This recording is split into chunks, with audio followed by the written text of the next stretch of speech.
সুখবর, আজ প্রচুর বাড়ল নতুন আলুর দাম। আলুর দাম বাড়ায় খুশি সকল বাংলার আলু চাষি ও ব্যবসায়ীরা। গতকালও আলুর দাম নিম্নমুখী লক্ষ্য করা গিয়েছিল, কিন্তু আজ হঠাৎ আলুর দাম বৃদ্ধি পাওয়ায় আলুর বাজারে কিন্তু খুশির মেজাজ লক্ষ্য করা যাচ্ছে। 2025 সালে ভালো আবহাওয়ার কারণে আলুর চাষ ভালো হচ্ছে, তেমনি আলুর ফলনও বাম্পার হবার পূর্বাভাস দিয়েছেন বিশেষজ্ঞরা। বিঘা প্রতি আলুর ফলন 100 থেকে 110 প্যাকেট হতে পারে। এবছর ধসার প্রবণতা খুবই কম। নতুন আলুর যোগান দক্ষিণবঙ্গের জেলায় অনেক বেশি, তাই আলুর চাহিদাও কিন্তু কমে যাচ্ছে। তো বন্ধুরা, চলুন দেখে নেওয়া যাক আলুর দাম আজকের দিনে কোথায় কত টাকা রয়েছে।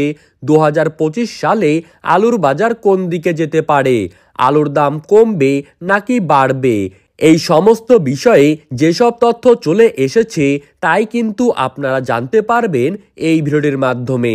তাই বিস্তারিতভাবে জানতে হলে অবশ্যই ভিডিওটিকে শেষ পর্যন্ত মনোযোগ সহকারে দেখতে থাকবেন। তো চলুন এক নজরেই দেখে নেওয়া যাক। 2025 সালে আলুর বাজারে টানটান উত্তেজনা লক্ষ্য করা যেতে চলেছে। সরকার যে বর্ডার বন্ধ করে দিয়েছিল তার প্রভাব কিন্তু লক্ষ্য করা যাবে আলুর বাজারে। পাশাপাশি অনেকেই নতুন করে আলু চাষ করছেন, যার কারণে ফলনও বেশি হবে। তাই বড় একটা চিন্তা কিন্তু রয়েই যাচ্ছে আলু চাষিদের মনে। আজ গোঘাটে পুরনো রেডি জ্যোতি আলুর দাম 50 কেজির প্যাকেট হিসেবে দাম চলছে 550 টাকা। বাঁকুড়া জেলার ভেদুয়াতে নতুন আলুর দাম চাষি ভাইদের জন্যই কিন্তু আজ চলছে 360 থেকে 370 টাকা। আর এখানেই পয়েন্ট লোডের দাম কিন্তু কুইন্টাল হিসাবে রয়েছে 770 থেকে 790 টাকা।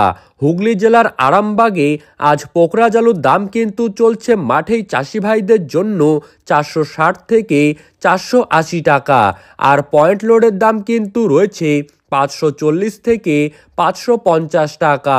বর্ধমানের জামালপুরে আজ নতুন পোকরাজ আলুর দাম চলছে 430 থেকে 450 টাকা।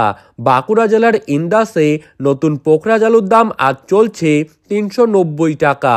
আর গড়বেতায় রয়েছে 380 থেকে 400 টাকা।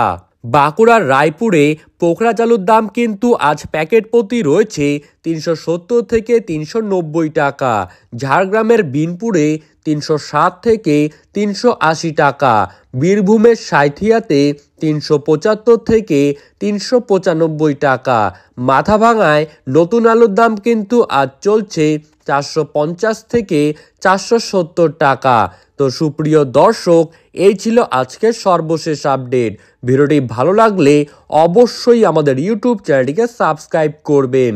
ধন্যবাদ।